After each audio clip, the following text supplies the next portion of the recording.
And welcome to another episode of the Bakari Sellers Podcast. Today we have a great guest. This is going to be an interesting, dope show. We have Kenneth Kelly on the show with us. What's going on, man? How are you?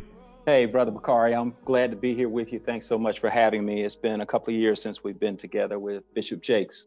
Yes, it has been. And, building wealth is something that we talk about on the show often. And I'm glad that we have somebody with your level of expertise. We start each show the same way, and our listeners are very used to it. We like to start each of our episodes by having our guests walk us through the arc of their career.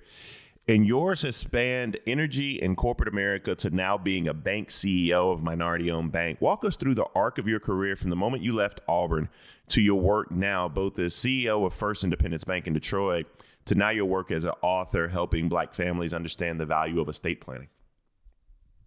Well, Bakari, it is one I can only tell you that I was not smart enough to plan out, but the grace of God that we sit where we are today. But to your point, I started out in electrical engineering there at Auburn University and worked for Alabama Power Company.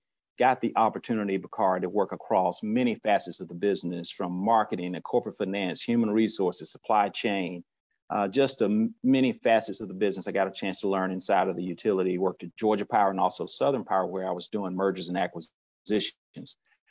And so I will tell you that last role just before I retired out of Southern really taught me a lot, because we work with every aspect of business deals when you're doing M&A. And so for me, it was a natural transition to banking. Both spaces are highly regulated, and so there's a commonality there. In fact, the utility space is more regulated in terms of regulations on the books, than the banking sector. And so we made a nice transition into doing this. But I will tell you, and the reason for this being on the show today is to really talk about what's become a passion of mine, Bakari, which is when we think about wealth and wealth creation, there's nothing more important than making sure it passes to the next generation. And as we talked about the wealth gap between African Americans and Caucasians, what I realize is we find a shortage happening in ensuring that all families have a will, healthcare directive, and power of attorney. CNBC just published, I think on February the 6th, that it's a state of emergency in the Black community, that the will rate is at only 30%, meaning only 3 out of 10 individuals have a will. And so that's the reason that we're here. That's kind of a synopsis of my arc in terms of where I'm sitting in this seat today, Bakari. And again, looking forward to talking about this more.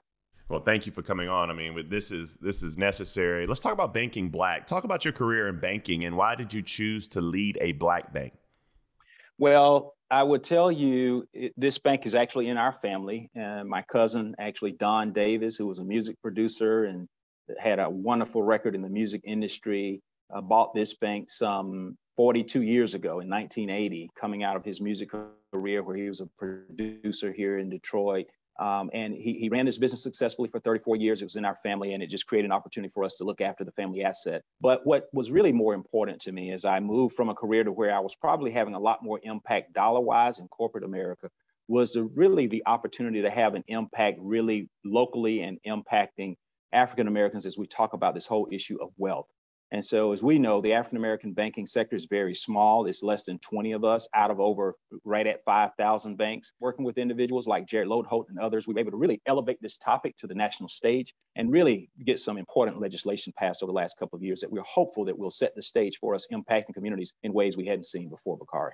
What are some of the challenges of minority-owned banks, and how have programs like Emergency Capital Investment Program that we're seeing now from the Treasury Department addressing long-standing issues like patient equity, capital, and minority banks?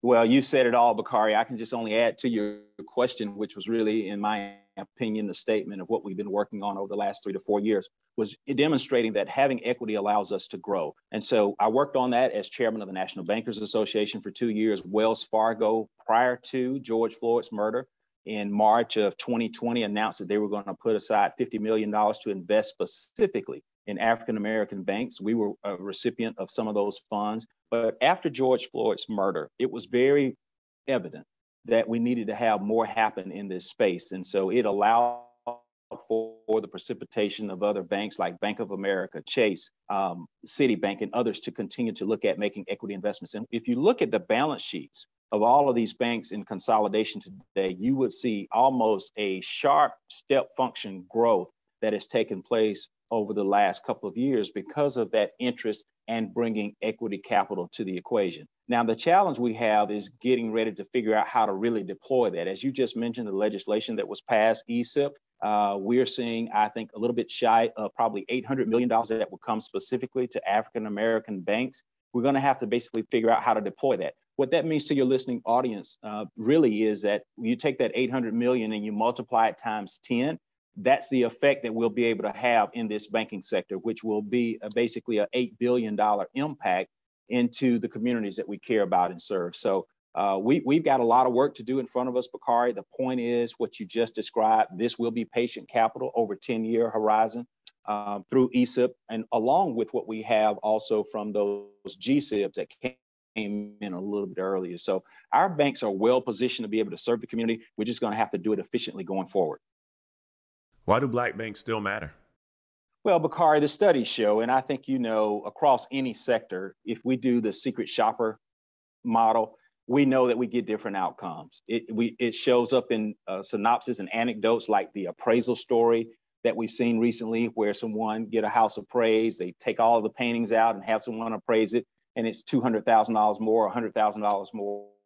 That's just a reality of what we see in America. I don't think we're going to change that overnight. Yes, we'd like to talk about it and push for that change. But the reality is individuals who have come to African-American banks, the studies of the FDIC and Federal Reserve show that they have a higher propensity for success.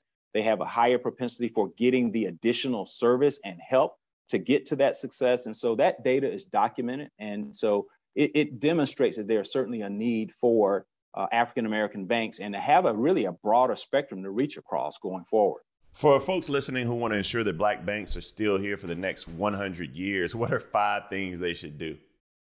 First of all, I would tell you, I have a simple metaphor here. I don't need all of your money. I need some of your money.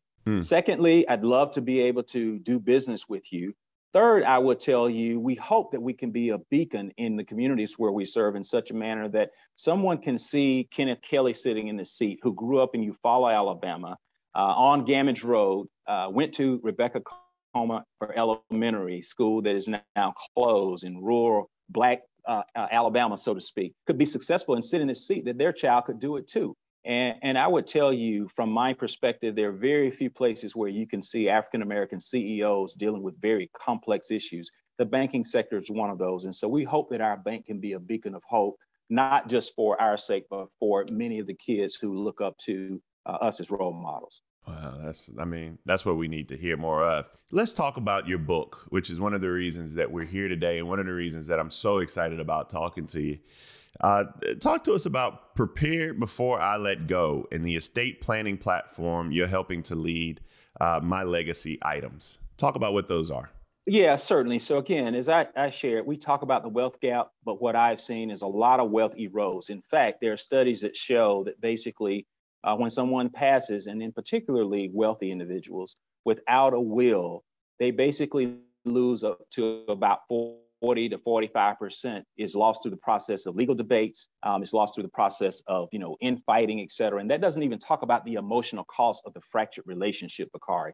So what I wanted to do with this book was really to tell a lot of stories in metaphoric ways that people could relate to, but also do it at the famous level and also for those everyday Americans. And so in this book, I'll be candid. I wrote about everybody but Aretha Franklin because it was important to me to know that as a banking leader, I didn't want anyone to assume I knew anything about her business. So all of the cases are outside of Detroit. But I focused on individuals we know well from a public perspective, and that was Prince, James Brown, whose estate just settled after 15 years of his death. We know that. We know that in South Carolina real well. That man died with no will, but had everybody and their mama and their baby mama and their daughter and college and HBCU trying to get a little bit of that. Yeah, absolutely. 12 lawsuits, Bakari. You know what that means? That's 24 different council representatives. And we're not talking about how deep that is in the 12 lawsuits that took place there. So they sat at his table and feast to be candid with you. We wrote about Chad Boseman, John Singleton, a hero of ours who did Boys in the Hood. The list goes on. Stuart Scott, Amy Winehouse, a little cross-pollination there, to tell the story that this is what could happen to your family if you don't prepare before you leave here. And so I also included a lot of everyday common stories, Bakari, to tell stories that in a way that we could relate to. For instance, the school teacher who worked all of her life, paid for a house, had 2 kids, died without a will. By the time the kids get what is left of it, they get about $10,000. The equivalent of that is that house is turned, flipped, and sold for almost $200,000. So her kids missed out on the upside potential of having that house through outright ownership. I tell a little bit about my own story and how we dealt with the death of my mom. And she actually laid on her deathbed what I would consider twice, when we didn't have a will, and how I dealt with the stresses of it was not important to deal with that stuff at that time when she was dying. She actually came back out of that. But during the second bout, we ended up getting a will in place and getting right of survivorships on land, et cetera, in such a way that when she passed in less than 6 months, that all was in order. And so that story is in the book. But we also tell a great story that I think is a metaphor for why we wrote the book. Osiella McCarthy, a lady out of Mississippi who was known as a washerwoman, she basically gave $150,000 roughly to the University of Southern Mississippi for African Americans to have scholarships. So inspiring, President Clinton recognized her in the 1990s. Others created more endowment that fully endowed her scholarship. And so she was able to do something that just demonstrated what happens when we put our minds to making something happen, which was, again, as a washerwoman, never owned a car, Bakari, but she was able to deliver $150,000 to a university that creates a perpetual endowment for African Americans to be scholars at the University of Southern Mississippi. That potential is in all of us. And that's the latter part of my book. We talk about not just what we leave as possessions, but our philosophies. My philosophy on giving, why I ended up creating an endowment before I even had my own kids' college funded. You know, those are the kinds of lessons that we want people to think about and prepare before I let it go. As I conclude, let me say that as you brought up my legacy items, not only did I want to just be an author, I wanted to have a platform to individuals could take what knowledge is in the book and execute it. So we created a technology platform, and I call it an electronic safe deposit box, where a family, husband and wife, can create a will, a healthcare directive, and a power of attorney, all for $49.95 per year. We wanted to democratize this. And I know there are many of attorneys who would say there's no way you could do that because it is expensive, but we are compliant in all 50 states. And I want to democratize this so there's no excuse for a family not having a will. And if your affairs are sophisticated, you could basically take and print this document out and take it to your attorney if you want to have that done. But the point is, we wanted to make the knowledge accessible and very affordable so individuals can take care of this. And let me give a couple of examples of the sophistication of the tool. You can put your home address. If your home is in Zillow, which most of us are probably familiar with, it will extract that data directly from Zillow and keep it real time. So if you pass away 5 years from now, it'll show you the exact value of that house before you even go to sell it. So your executor or whomever you leave in charge will have access to that. All of your bank accounts can be extracted through APIs very safely. So all of it is stored there. You can upload things such as unique cars you may have, or shotguns, or furs, or heirlooms you've received from others, and upload it. So it's a great way of having accounting of all of your affairs that you want identified and who you want to have it electronically done. What we've seen a lot of times, especially in families, is that the first one that can get to the house, they get to pick up the heirlooms that they want before others can sometimes get to the house. This creates a process that's eliminated and makes it safe for a family to be sure that all of those affairs are taken care of. And Bakari, I heard you talk about the family land there in Abbeville in a previous broadcast. And so it's an opportunity to do that. I will tell you, I can raise both of my hands, Bakari. On both sides of the family, we have heir property. It is so unfortunate because it has been a devastation to the African-American, I would say, capital in the South in particular. And so this is an issue we need to talk about more. This land ownership issue of letting them figure it out, as I move on, is unfortunate, and it leaves our families in turmoil a lot of times. Even when the value of it isn't great, it just creates and fractures family relationships. Where'd your passion for estate planning come from? And why do we see so many Black folks not properly plan to protect their legacy? I mean, you mentioned some famous folk, even famous folk that knew they were dying that still didn't have this plan in place. I mean, what are we missing? And is it something that needs to be taught in schools at an elementary, middle, high school? What's going on? Very fundamental, Bakari. You are spot on. I would tell you it's our own mortality. I say, this is what I acquired, the saying I acquired in the midst of writing this book. We all know we're going to die. We just don't behave like we're going to die. And the reality is, it took me some time, even upon deciding to write this book, to come to consequences with my own mortality, because we always think, oh, that's another day, I have time for that. So part of my research and dealing with that, and even going through this process, I went to a funeral home, did the whole tour. And mind you, I had buried two parents. And so when you do that, you're in an emotional state. You have to recognize that. But when I didn't have business to do, I had it from a completely different view. I even went to see what would happen to my body in the whole process upon my death, so that I could have and relate to that, Bakari. And so I think it's a topic that has been taboo in our culture. We have to be willing to talk about our own mortality. And I think that put things in perspective in such a way. When you think about your loved ones, what do you want to leave? And the way we wrote My Legacy Items, there are 3 words that hopefully explains why and what they are in terms of our guiding principles. The first is peace. When we leave here, we should hopefully leave in peace and not create turmoil. The second one is love for those family members that we just talked about. And the last one is legacy. What is your legacy going to be? And it doesn't matter if you make $50,000 a year or $5 million a year. In some form or fashion, you will leave a legacy of possessions and a legacy associated with your philosophies. And so my legacy items, along with the book, Creation Vehicle, so that we could begin comfortably talking about this topic going forward. For someone listening that hasn't done anything to protect their legacies for their families, where do they get started? What are 5 things they must do in order to ensure that when they transition and go up yonder, their families aren't just left with a funeral bill? Well, I would tell you, Bakari, I may not get to all 5, but I'll tell you what's really important. One is, coming to terms with your own mortality. It's a real issue. Again, we know we're going to die. We just don't behave like we're going to die. Once you do that, I think you need to become a little bit educated on what is needed. The book itself will be a great resource in telling all those metaphorical stories to understand how important this is to you, and most importantly, to your family that will be left behind. And then the resource, I would tell you, in My Legacy Items is an easy platform. You can do it in your own quiet time, at home, download, upload the data that you need to upload in such a way you need to handle that. It is unfortunate that I would say that we see so many of our individuals have to have individuals to help them be buried. That's a financial wellness issue in our community. We've seen it with public individuals and many private. I've had conversations with funeral directors. We need to begin to take care of those affairs as opposed to ensuring that our families are left with the bill, as you just stated. I've talked to Bishop Jakes about this on another call. This is an issue that is really prevalent in the African-American community, that our families aren't prepared to even sometimes bury us. And so we think everyone can take on the responsibility of moving forward and ensuring that their family can take care of their affairs upon their leaving this earth. But most importantly, what I think is important is being sure where you can take care of your families beyond you being here. I would tell you 2 other things that's important, Bakari, regarding this issue.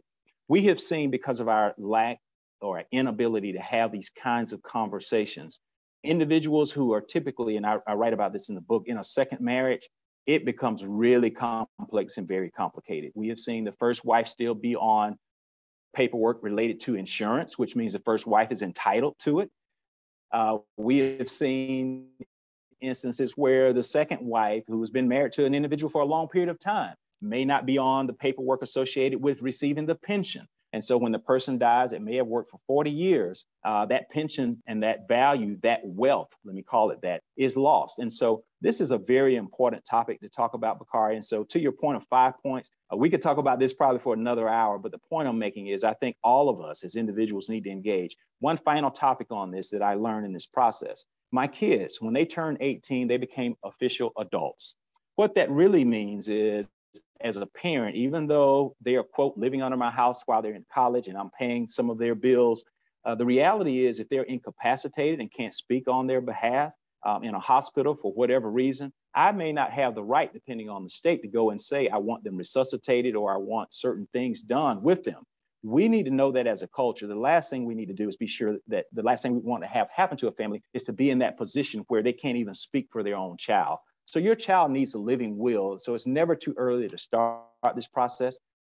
I have successfully had that conversation with both of my kids. One is 20, who's a junior at FAMU, and we have her under a healthcare directive, also known as a living will. My son's a freshman at the University of Alabama, and we've had the conversation, but I've got to get him to sign and say what he wants done. And so that's important. And so it's another aspect of this that I believe we need to continue to educate your community and our community on. Where can listeners buy the book, and how can they find the My Legacy Items platform? We'll make that very simple. The book can be purchased at Before I Let Go. That's just like you've heard the song. BeforeILetGo.com. Exactly. And then the My Legacy Items is associated with that site also, but you could go to mylegacyitems.com. And I named it that for a reason, so that when you say that name, you think about your own legacy, because we all will have a legacy.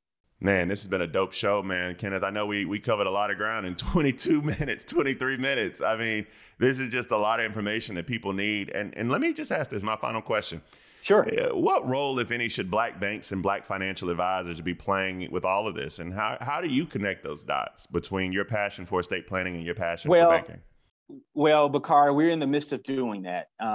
This is a financial issue, as we just talked about. I mean, if your child's incapacitated in the hospital and you have no right, there are financial consequences that will come with that, right? And so it impacts all of us. This is something that we are starting to talk about in the banking sector. I've got a couple of banks that are interested in even using this platform for their employees as a benefit to them, because I had one banker to say they had a custodian that passed away without a will in a small town. And guess what? That impact falls back upon that bank. So based on those relationships. So I would tell you, this is something that we as a community culturally, and particularly the African-American community, need to lean into. I was quoted in Ebony on the 16th of February on this topic. It is of crisis proportion when the African-American community will rate is at only 30%. So that's 7 out of 10 are uncovered right now, regardless of your age. You need to have a will in place. And so I appreciate you allowing me to come on your podcast and reach your audience, Bakari, and talking about this. And I think we just got to continue to do more of that. Man, go out and buy the book, man. Before I Let Go, get your life in order your steps. Thank you, Kenneth Kelly, for joining us on the Bakari Sellers Podcast. I've learned a lot myself, so let me get on the ball and do some things better. Let's make it happen, Bakari. Look forward to talking to you and being back with you soon. All right. Peace, my brother. Take care. All right. Bye now. Bye-bye.